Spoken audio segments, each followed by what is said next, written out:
дар ҳамоиш ғолибони озмуни ҷумҳуриявии беҳтарин китоби илмӣ, мақолаи илмӣ ва мақолаи илмию оммавӣ ки дар робита ба соли маърифати ҳуқуқӣ ва 30-умин солгарди қабули Конститутсияи ҷумҳурии Тоҷикистон роҳандозӣ шуда буд, муайян гардид.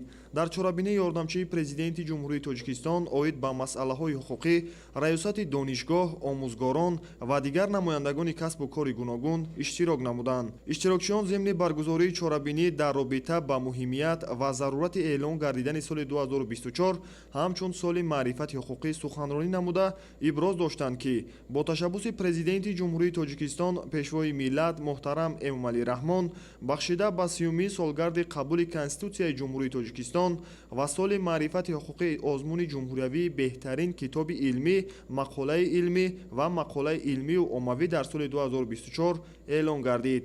вобаста ба ин амри президенти ҷумҳурии Тоҷикистон аз 31 августи соли 2024 қабул гардид. Конститутсия дар таърихи давлатдории миллии мо бисёр аҳамияти муҳим дорад, зеро ҳамчун қонуни асосии давлат дар танзим намудани муносибатҳои муҳими давлатӣ ва ҷамъиятӣ нақши муҳим дорад. чорабине ки имрӯз баргузор карда мешавад, натиҷагирӣ кардан ва ҷамъбаст намудани он барнома ва ҳадафҳое ки дар соли маърифати ҳуқуқӣ, яъне соли 2024 нақшабандӣ карда шуда буданд, онҳо бояд натиҷагирӣ карда шаванд. маърифати ҳуқуқӣ дар ҳаёти имрӯзаи мо бисёр аҳамияти муҳим дорад. ба хотири чӣ? Ба хотире ки тамоми самтҳои ҳаёти моро новобаста аз касбу кор, албатта риоя кардани конститутсия, риоя кардани қонунҳо, риоя кардани қоидаҳои муҳиме ки дар фаъолияти ҳаррӯзаи мо аст, дар маҷмӯъ маърифати ҳуқуқиро ташкил медиҳад ва боло бурдани маърифати ҳуқуқӣ, баланд бардоштани шуури ҳуқуқӣ, маърифати ҳуқуқии шаҳрвандон ва аҳолии кишвар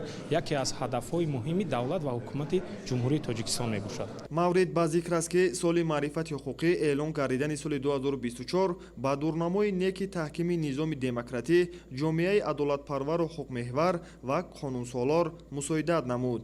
ба таъкиди иштирокчиёни ҳамоиш, шахси дорои маърифати баланди ҳуқуқӣ бо дониш ва бо шуур дар ҷомеа ҷойгоҳи хешро пайдо намуда, ҳаргиз ба амалҳои ғайриқонунӣ даст намезанад ва фирифтаи тарғиботи ифротгаронаи душманони миллат ва давлат нахоҳад шуд. дар идомаи ҳамоиш иброз гардид ки дар робита ба озмуни ҷумҳуриявии беҳтарин китоби илмӣ, мақолаи илмӣ ва мақолаи илмию оммавӣ ба кумитаи тадорукот 98 мавод пешниҳод гардид. маводи ба озмун пешниҳодшуда мавриди баррасӣ қарор гирифта, ғолибон бо мукофотҳои пулӣ қадрдонӣ шуданд.